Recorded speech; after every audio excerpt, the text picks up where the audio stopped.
Running live, I'd like to first start off and thank everyone again for coming today. I know we just had the opportunity to pass out our new NCAA rules interpretation clarification that was just prepared by John Levinson, our women's basketball secretary, rules editor, to clarify fouling at the end of games. So the new interp fouling at the end of game, it goes through it. You all have it, so you'll be able to show. Does talk about fouling to just stop the clock. If you do have two hands on somebody stopping the clock, it's not an intentional foul now. It's just a personal foul. Obviously, there are other things that can happen within that. If you take someone to the ground, it can be a flagrant foul. Now, there was some clarification this as well, that if there's a fast break, if you're going down the floor, kind of like the NBA has the clear path rule, if you grab with two from behind, it is going to be an intentional foul.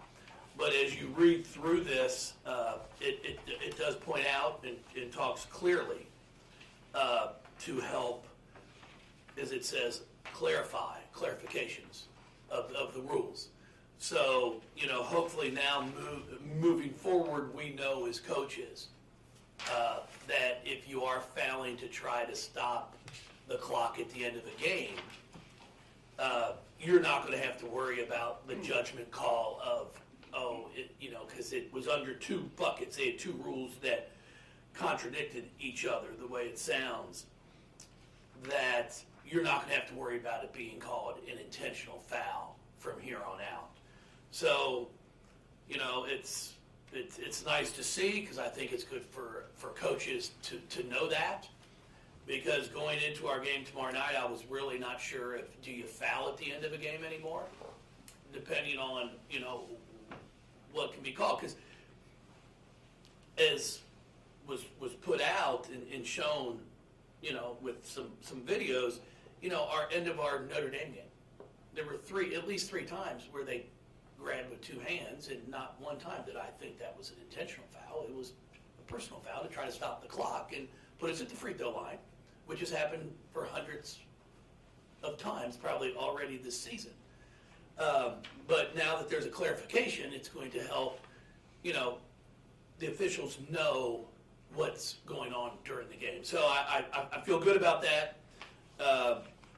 Still selling wood for anyone that's interested. I chopped a bunch, and I'm not using a wood splitter. It's done by hand. So the price is a little higher.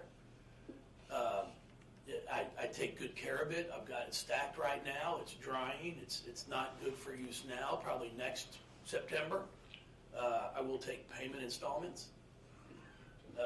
I've got the first Rick. Venmo or? Venmo, we can do that. We prefer cash, but we will do Venmo. How much? The first Rick's going for $10,000. So I'm just trying to only have to cut two Ricks. So we'll see. But no, I'm just thrilled, because I think this is a clarification, obviously, that needed to come out, and I'm not sure it would have come out or it would have been addressed, because I'm not sure anybody ever expected that would happen in a game, and that would be made. So I think that's why when the rules were written, nobody really looked at it and thought, wow, that could be called that. So now that that's clarified, I think that's a wonderful thing, and hopefully it allows all of us coaches now to know at the end of games, when you're trying to stop the clock, it's just going to be a personal foul. Anything else? Jeff, for you as a coach that's been around the game for a while and seeing just the rise that women's basketball has made over the past couple of years, is it discouraging at all that you're fighting things like this? Well, no, it's just not for our game, though. See, it's for the men's game, too. No, so this rule is just not a women's basketball rule. I mean, from my understanding, now it's written for us, but I think it's going out to everybody. I think the rule is the same on the men's side. So now there's at least clarification in it. No, I mean, that's part of it. It's part of, as you go through and things happen, and you're like I had no idea. I mean, there's several rules that I know what the rules are, and I take great pride in knowing the rules. There's things you can do on the free throw line. Things you can do in the jump ball that other people don't know. If you're lined up on the center, on the circle, you can't move until the ball's thrown up. But if you're outside the circle, you can take off and sprint before it's thrown up. If you're taking the ball out of bounds underneath the basket, if you're allowed to run the baseline, the defender can't reach across the baseline to touch the ball. I'm allowed to stand on the baseline, my teammate throwing the ball out of bounds, I'm inbounds, I can stand where I'm inbounds, reach across, and have them throw the ball into my hand. If the opponent reaches across that line, it's a violation. So honestly, you should never not be able to get the ball in bounds, as long as you can run the baseline. Now, if it's a dead ball, the pass has to attempt to go in bounds. But when you're allowed to run after a made basket, I can simply put my arm across. You can throw it into my hand, and they can't reach across to stop that. And we actually work on that play. So there's things, because I take great pride in knowing the rules. But yeah, I'm just thrilled with this. I think it puts everything, everybody understands now. This wouldn't have come out if it wasn't a concern from Sunday. Did you ask for the clarification, or did they just provide No, I talked with Debbie Williamson, who does a wonderful job with our officials. She's in charge of our officials in the ACC. And we've had conversations of the past 3 days. I have the utmost respect for her, and just ask for, what am I supposed to tell my kids? What are we supposed to do now at the end of games if this same play can be called 2 different ways? I've got to have some type of knowledge to be able to tell them what to expect. So I think it's fantastic that this was able to come out as quickly as it did, but before our games tomorrow. Throughout your years, you've used so many different things as teaching moments for your kids, for this program to kind of do things. What do you take out of this moving forward, and what you learned from a crazy situation on Sunday? Well, I take it we're 9-3 in the league instead of 10-2, so I'll start off with that. But as I talked to the kids, we also had a lot to do with that as well. We didn't rebound the ball. We gave up 20 offensive boards. We had some costly turnovers, some defensive lapses. So we were just as responsible. So we talked about that, and then I talked to them, how resilient are you going to be? We've got a ball game tomorrow night at Boston College, a team that was down 5 with 5 to go at Virginia Tech. So they're good. They are 4th in our league in rebounding. I think they're number 1 in our league in steals, which I don't care what their record is. When you have stats like that, it shows you that you're still playing hard. They're still competing. You don't lead your league in steals in the conference play and then 4th in rebounding if you're not playing hard. So that game's over now. What we've got to do is move forward and be prepared for this game tomorrow night at Boston College.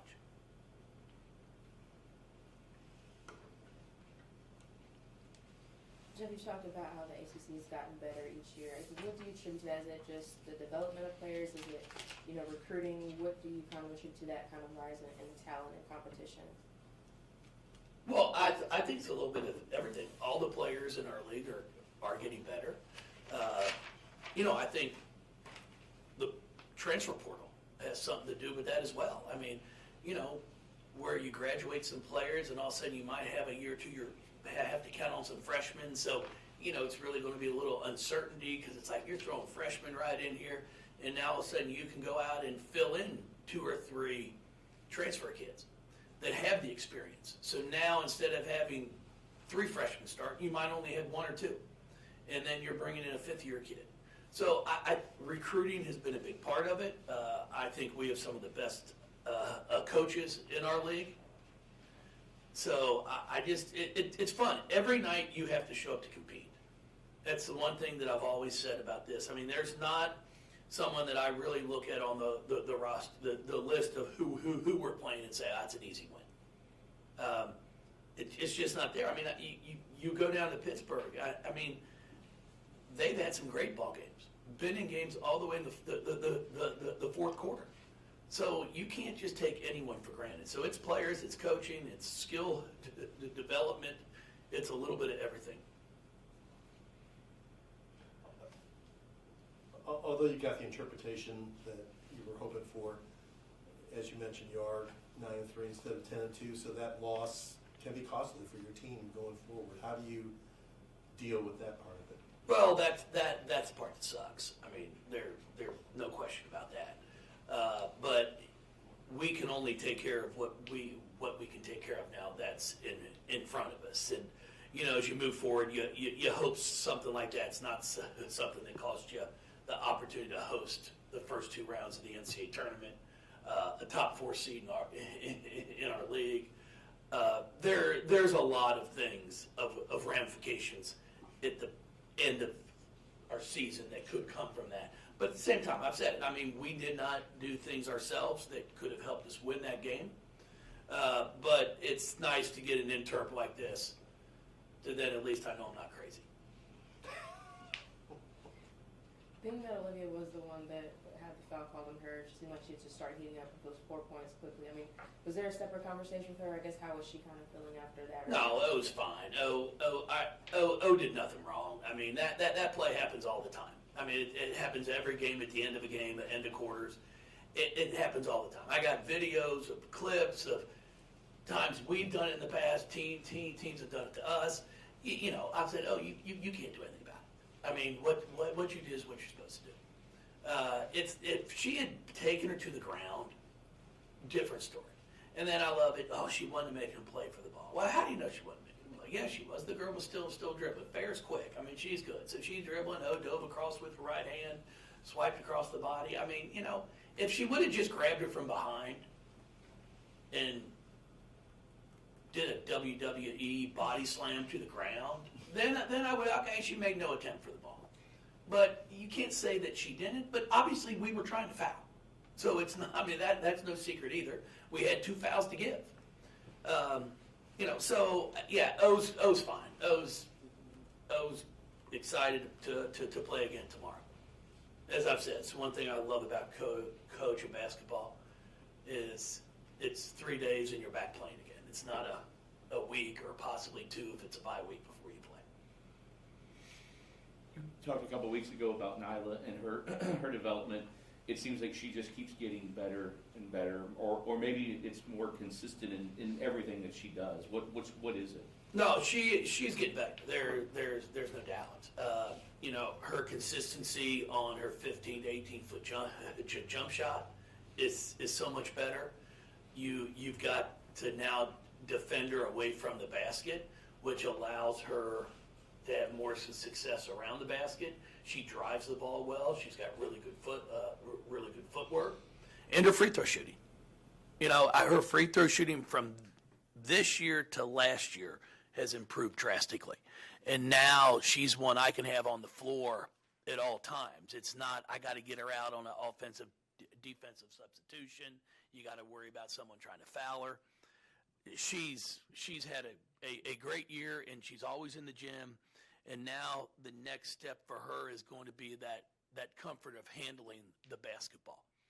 And when she gets that down, then I think it's sky is the limit for, you know, what she can do.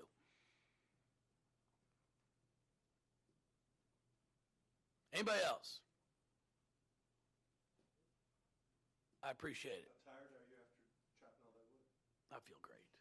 I was up this morning. Are you kidding me? I was up this morning chopping wood. You were? Yeah. Where did you learn to chop wood? We heated the house when we were growing up with wood. Did you really? Oh, yeah. We used to go out with Dad. We used to have to go down in the basement and fire up the wood-burning stove. Used to hate it. It'd be 110 degrees. You'd be sitting there sweating. You have to go down and open up a dampers. Oh, yeah. We used to do all that. What kind of trees were those? Big ones. Maple. I don't know. I didn't want to have to cut them down. Now, I don't want the tree enthusiasts to think I cut the trees down to try to, unfortunately they had died up top and branches we were putting vitamins in them, trying to do everything to save them. But every time a storm came through, a branch would fall in the driveway, and it's like, okay, it's about time we have to get these down. Appealing to the environmentalists. I want to make sure I'm not. That's all I need is tweets from them now. You don't have like a chainsaw for the tree, like. No, I had to hire somebody. I wanted to. When growing up, Dad, I got my 2 older brothers. We'd just throw that old ski rope up in that tree, and we'd all pull one direction, and Dad would wedge it out, and we'd pull it down. I couldn't convince my wife to allow us to try that, because if it went the wrong way, it'd be in the house. But yeah. Were the kids involved in this? Or? My daughter was out helping with cutting the wood. Yeah, chopping it. She would stack it for me. Oh, yeah. It was a family affair. Have you heard that old that saying? I think it's like a military thing: chop wood, carry water. Yeah. Like do hard things that don't get a lot of reward. Maybe that's your motto. That's it. No, we worked hard when we grew up. We used to have my dad had a grass cutting business. We used to cut grass after school. We cut about 30, 40 yards a week. Yeah. And then I did that during college, and Bill Akers was our baseball coach at Northern Kentucky before he passed. Great man. He used to get all upside. I used to park my truck behind the Regents Hall, which the baseball stadium was right behind it. And one day, for some reason, he got upset when I was out with my pitching wedge and my sand iron working on my sand game in the warning track of the baseball stadium. Just didn't understand him. Coach Akers was a great man. We used to have good he used to allow me to park my truck back there because my lawnmowers were in it, so they wouldn't get stolen. Then we had one rainy day when I was still playing at Northern, and Coach Shields was our coach, and it was spring, so I had some yards, and since I lived there, so I was out cutting. I couldn't leave the lawnmower in the truck, so I just rolled it down the hallway and put it in the study hall with us. Well, the smell of the wet grass, Coach didn't appreciate that, so our study hall was cut short by about an hour. We had some good old times. Yep. Now, I appreciate everybody. Thank you.